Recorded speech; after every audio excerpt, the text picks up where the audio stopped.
Bismillahirrahmanirrahim. Assalamualaikum warahmatullahi wabarakatuh.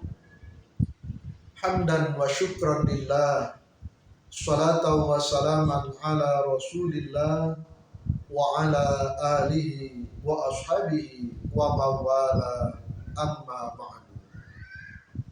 Para pemirsa yang dirahmati oleh Allah Subhanahu wa ta'ala, bersyukur dan beruntunglah orang-orang yang beriman, yang senantiasa menyandarkan dirinya kepada Allah Subhanahu wa ta'ala, senantiasa mengiringi aktivitas dan rutinitasnya dengan zikir dan doa kepada Allah Subhanahu wa ta'ala. Dan bersyukur tidur kita pun, apabila tidur kita dibarengi dengan zikir dan doa kepada Allah, maka aktivitas tidur kita akan bernilai ibadah di hadapan Allah Subhanahu wa ta'ala. Dan ternyata bukan hanya bernilai ibadah. Ketika kita hendak tidur, diawali dengan berzikir dan berdoa kepada Allah dan mengamalkan amalan-amalan tertentu, maka di samping tidur kita bernilai ibadah, maka ketika tidur pun kita akan dijaga oleh para malaikat Allah Subhanahu wa ta'ala. Apa saja amalan yang dapat menyebabkan atau mengakibatkan tidur kita akan dijaga oleh para malaikat Allah Subhanahu wa ta'ala? Di antaranya yang pertama adalah apabila seseorang ketika hendak tidur, dia mengambil air wudhu dulu. Artinya dia tidur dalam keadaan suci. Maka dalam hadis yang diriwayatkan oleh Imam Ibnu Hibban disebutkan, apabila seseorang tidur dan diawali dengan mengambil air wudhu atau dalam keadaan suci, maka ketika bangun, malaikat akan menghampiri orang tersebut. Seraya malaikat itu pun berkata, beruntunglah, bersyukurlah si fulan, karena semalaman dia dalam keadaan suci. Ya Allah, ampunilah si fulan, karena dia tidur dalam keadaan bersuci.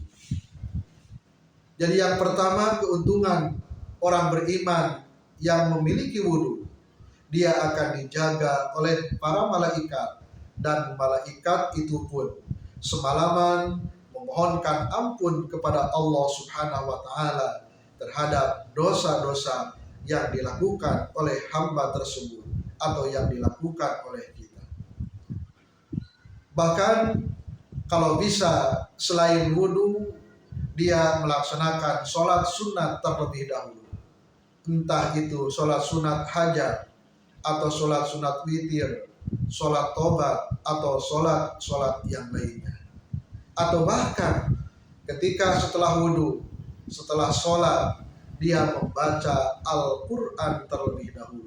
Maka itu sungguh sangat luar biasa.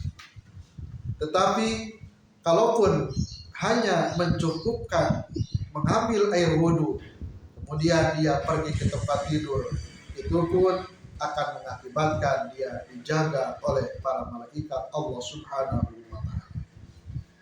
Yang kedua, amalan yang menyebabkan seseorang akan dijaga oleh malaikat ketika dia sedang tidur.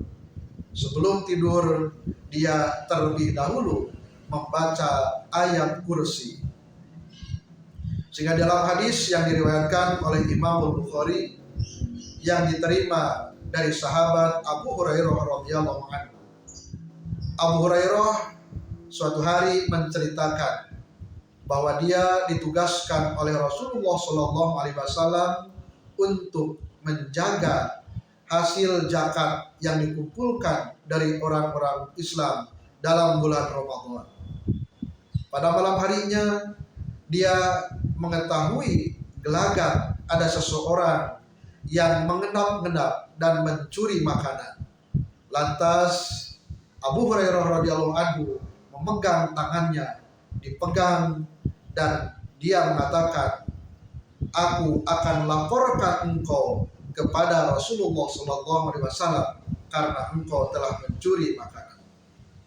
Maka tiba-tiba makhluk tersebut berkata, wahai manusia, apabila engkau hendak tidur dan membaca ayat kursi terlebih dahulu, maka selama tidur engkau akan berada dalam penjagaan Allah Subhanahu wa Ta'ala sampai waktu subuh. Kemudian Rasulullah Shallallahu Alaihi Wasallam mengomentari, apa yang dikatakan oleh makhluk tadi adalah benar, walaupun dia seorang pembohong. Ketahuilah wahai Abu Hurairah, makhluk tersebut adalah setan laknatullah alaihi. Terlebih lagi, lebih bagus lagi, bukan hanya ayat kursi yang dibaca, tetapi sebagaimana yang dicontohkan oleh Rasulullah SAW ketika beliau hendak tidur, minimal paling tidak membaca kulhu atau surah Al-Ikhlas 3 kali, membaca surah Al-Falaq 1 kali, membaca surah An-Nas 1 kali, kemudian ditiupkan pada 2 telapak tangan dan diusapkan kepada wajah yang mampu dijangkaunya. Kemudian membaca awal surah Al-Baqarah ayat pertama sampai ayat kelima, dan membaca surah Al-Kursi atau ayat kursi, kemudian membaca 3 ayat terakhir dari surah Al-Baqarah, maka itu akan lebih sempurna lagi. Para pemirsa yang dirahmati oleh Allah Subhanahu wa Ta'ala, yang ketiga, amalan yang akan dapat menyebabkan tidur kita akan dijaga oleh malaikat adalah kita berdoa dulu sebelum tidur. Mau doa yang panjang ataupun doa yang pendek, tidak masalah. Bismikallahumma ahya wa amut, atau bismikallahumma ahya wa bismika amut, atau doa-doa yang lain. Kita memasrahkan dulu kepada Allah Subhanahu wa Ta'ala segala jiwa dan raga kita, memohon dilindungi oleh Allah Subhanahu wa Ta'ala. Maka ketika seseorang membaca doa sebelum tidur, maka selama tidur sampai dia terbangun akan dijaga oleh Allah, akan dijaga oleh para malaikat Allah Subhanahu wa Ta'ala. Dan yang keempat, amalan yang akan menyebabkan seseorang dijaga dalam tidurnya oleh malaikat adalah ketika sebelum tidur dia terlebih dahulu memaafkan kesalahan-kesalahan orang-orang yang di siang harinya mendolimi dirinya. Dia membersihkan hatinya, tidak ada rasa dendam, tidak ada rasa dengki dalam hatinya.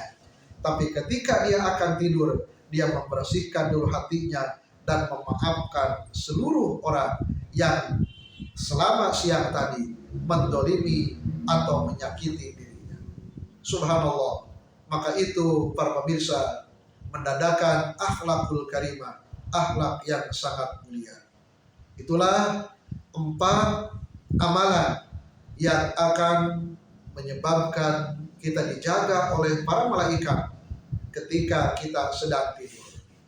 Tentunya bukan hanya 4 amalan, masih ada lagi amalan-amalan yang lain yang dapat kita amalkan sebelum kita tidur, agar tidur kita bernilai ibadah di hadapan Allah, dan tentunya kita dijaga, dilindungi oleh Allah, dijaga oleh para malaikat Allah, baik dari makhluk-makhluk yang tidak kasat mata ataupun dari binatang-binatang yang berkelayapan di tengah malam.